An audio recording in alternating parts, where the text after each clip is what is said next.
آپ میں کہا ہے قاری خلیل الرحمن صاحب نے کہ قرآن و سنت کے خلاف اجماع معتبر نہیں ہے۔ اس کا مطلب یہ ہوا کہ آپ نے یہ فرض کر لیا کہ قرآن و سنت کے خلاف بھی اجماع ہو سکتا ہے، حالانکہ حدیث میں آتا ہے کہ میری امت گمراہی پہ کبھی جمع نہیں ہوگی۔ قرآن و سنت کے خلاف تو اجماع ہو ہی نہیں سکتا۔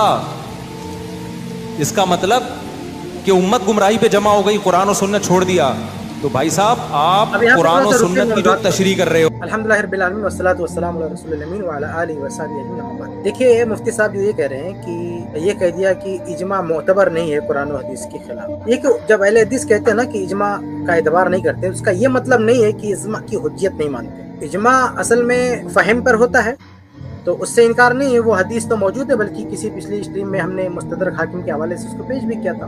تو یہ تو مسلم ہے کہ اجماع اگر کسی مسئلے پہ ہو گیا ہے تو وہ معتبر ہے، لیکن قرآن و حدیث کے خلاف اجماع ممکن نہیں ہے۔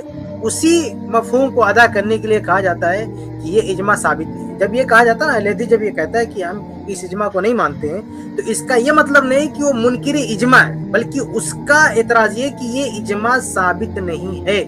بالکل ایسے ہی ہے جیسے اہل حدیث تو بھائی اپنے آپ کو اہل حدیث کہتے ہیں، حدیث کے ماننے والے ہیں، لیکن اس کا یہ مطلب نہیں ہے کہ آپ ضعیف حدیث لے آؤ اور کہو کہ بھائی تم تو اہل حدیث ہو، حدیث ماننے والے مان لو۔ نہیں، ضعیف حدیث نہیں مانتے۔ تو حدیث ثابت شدہ ہو سر آنکھوں پر ہے، ایسے اجماع بھی اگر ثابت شدہ ہو، واقعتاً اجماع ثابت ہو، تو کوئی مسئلہ نہیں اس کو ماننے میں۔ لیکن یہ مفتی طارق مسعود صاحب جیسا کہ بھی شیخ سرفراز نے کہا کہ ہر مسئلے میں ان کی عادت ہے مقلدین کی کہ ہر مسئلے میں یہ اجماع کا دعویٰ کرتے پھرتے ہیں۔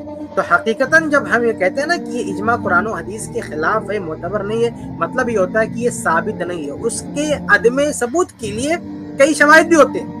مثال کے طور پر اس کے علماء کا اختلاف موجود ہوتا ہے، یعنی اجماع کا آپ کا دعویٰ ہے، اور اجماع کا مطلب سارے علماء متفق ہو، اور جب اہل علم کا اختلاف موجود ہے، ڈنکے کی چوٹ پر صراحتیں موجود ہے کہ اس مسئلے میں اختلاف ہے، پھر بھی کوئی اجماع کا دعویٰ کرتا پھرے گا تو ہم کیسے مان لیں گے اس کو؟ تو یہ وہ جو کہتے ہیں نا جھوٹا ہے، جیسے جھوٹی حدیثیں ہیں اللہ کے نبی صلی اللہ علیہ وسلم کے نام پہ جھوٹی حدیثیں گڑھ لی جاتی ہیں، ایسے اجماع کا بھی جھوٹا دعویٰ کیا جاتا ہے کہ اس مسئلے پر اجماع ہے، بلکہ ان لوگوں کا تکیہ کلام بھی بن چکا ہے مقلدین کا۔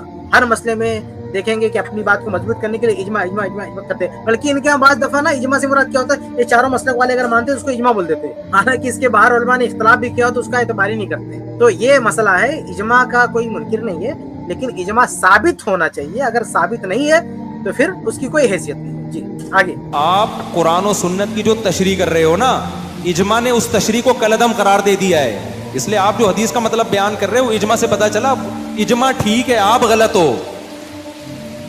قسطوں کے کاروبار کے بارے میں یہ بات کہی، پھر کہا کہ عورت کو بھی ہر وقت خلا کا حق حاصل ہے، خلا کا رائٹ حاصل ہے۔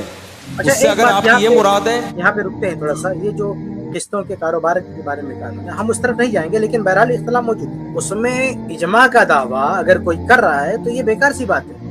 بہت سارے شیخ البانی رحمہ اللہ نے اس سلسلہ میں ایسے کئی آثار نقل کیے ہیں جہاں پہ اہل علم کا اختلاف موجود ہے۔ تو وہی ہم کہتے ہیں کہ جہاں پہ اختلاف موجود ہے آپ وہاں پہ کیوں اجماع کا دعویٰ کرتے ہیں؟ آپ یہ کہہ سکتے ہیں نا کہ آپ کی یہ دلیل ہے، یہ استدلال ہے، لیکن آپ ہر جگہ اجماع کا دعویٰ کر دو۔